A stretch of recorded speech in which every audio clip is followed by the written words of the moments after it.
Good morning, Flagler County. I'm Rich Carroll. You're listening to Flagler's Morning News on Friday, August 27th, and this local news is a service of Flagler County's Toyota dealer, Beaver Toyota, here to wow you. A local fire department is looking to replace a major piece of equipment that will likely cost more than $500,000. John Arking reports. The Flagler Beach Fire Department says it needs to replace its 25-year-old Engine 111 and is requesting approval to purchase a new one that has a price tag of $546,000. Flagler Beach City Manager William Whitson. The city has been looking at replacement of its frontline equipment for the fire operations now for the last 4 or 5 years, and the city has been saving for that expense.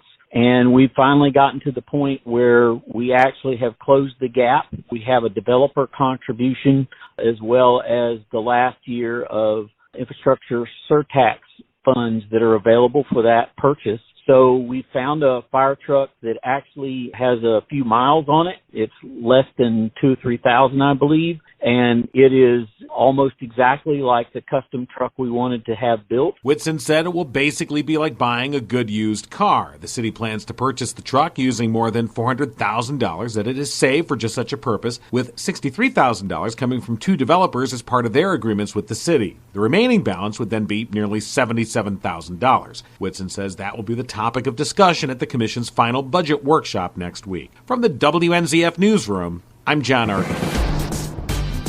Members of the Palm Coast City Council come out in favor of efforts to lower the millage rate. Amy Cherry has more. Palm Coast City Councilman Victor Barbosa is on board with Mayor David Alfin and Councilman Ed Danko's efforts to lower the millage rate. I agree with you on trying to lower the millage rate, trying to get the sheriff department the men that they need because of the growing here and the crime rate that's growing. But not everyone is on board with the plan. Vice Mayor Eddie Branquinho was the sole councilman who came out against it. He wants the millage rate to stay the same. I think I could afford, and a lot of people could afford, it's in between $16 and $22. At this point, in order to be able to do a lot more, $16 to $22 a year, it's not a lot.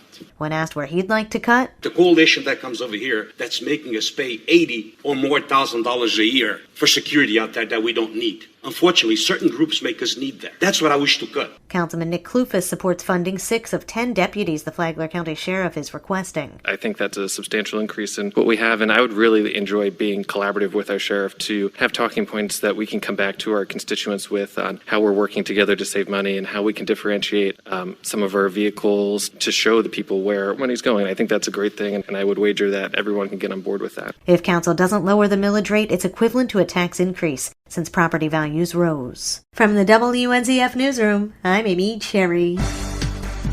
The Flagler Public Library is entering a new chapter of growth. Karen Johnson has the details. The Flagler County Bunnell branch is moving, but not too far. It will be closed from August 28th through September 6th and will reopen on September 7th at its new location in the Marvin's Garden Plaza, 4601 East Moody Boulevard, Suite F1. Library Director Holly Albany says they're relocating the Bunnell branch, which is a small step for bigger things to come. We are temporarily relocating while design and construction of the new facility is taking place. So it's exciting that we're actually in the designing and soon-to-be construction phase of this new facility, which will bring so much more to the community. It'll be for both Palm Coast, Flagler Beach, and the city of Bunnell, but it will be located in the Government Services Complex area when it's built. In the meantime, the Palm Coast Main Branch Library will close early on Monday, August 30th at 6 p.m. instead of 8 o'clock. When it reopens on September 7th, the library hours at the Bunnell branch will remain the same, 9 to 5, Monday through Friday. For Flagler's Morning News, I'm Karen Johnson.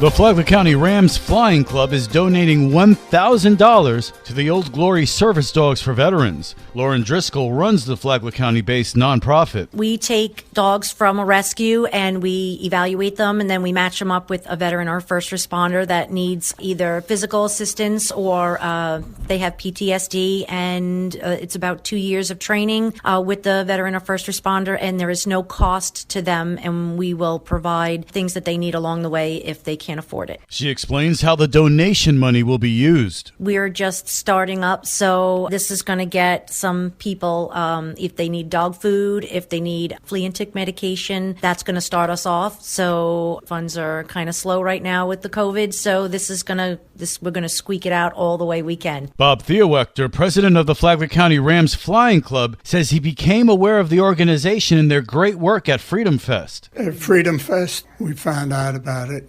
We do try to give to a charity every year. What happened was we allocate $500 from our treasury, and then I asked the memberships, and they kicked in another $510. If housing in the area is up by 30%, how can Flagler County get people to move here to work at places like Mednex? Flagler County's Growth Management Director Adam Mengel says by building more affordable housing, like apartments, so that those who work in many of the different industries can afford to live here. We want to be able to have them where there's some viable housing choices for them that are income appropriate, that are close to services that meet the need of a diverse community. Mengel said that while homeowners see multifamily housing as a, quote, not in my backyard issue, it is necessary for Flagler County to serve its service industry. You can listen to the Free for All Friday podcast on the Flagler radio app. You can also listen to Real Estate Matters on Saturday mornings at 11 here on WNZF. From the WNZF newsroom, I'm Deb Albertson. There are fun things going on this weekend in Flagler County for families to enjoy. Here's Stacy with Fun for Augie Kids to tell you all about it. Today, the Flagler County Library is hosting a Tween Club. This is a space and time for tweens in grades 4 through 7 to have fun together at the library and enjoy hands-on activities and crafts. Registration is required. Flagler Palm Coast High School invites you to attend their 10th annual Spikes and Spurs Classic. Middle school races will be taking place on Friday evening and high school races on Saturday. There will be great awards and a fun course on and around the Flagler County Fairgrounds with a mile wooded trail and finishing inside the Flagler County Rodeo Arena. Gnarly Charlie Surf Series is having their surf contest this Sunday. This event is for children under the age of 16. Each division will be limited to 16 entries, so be sure to register in line. Learn about these events and more by visiting our website at fun4augiekids.com. You guys have a great weekend. And now you're up to date on Flagler's Morning News. I'm Rich Carroll.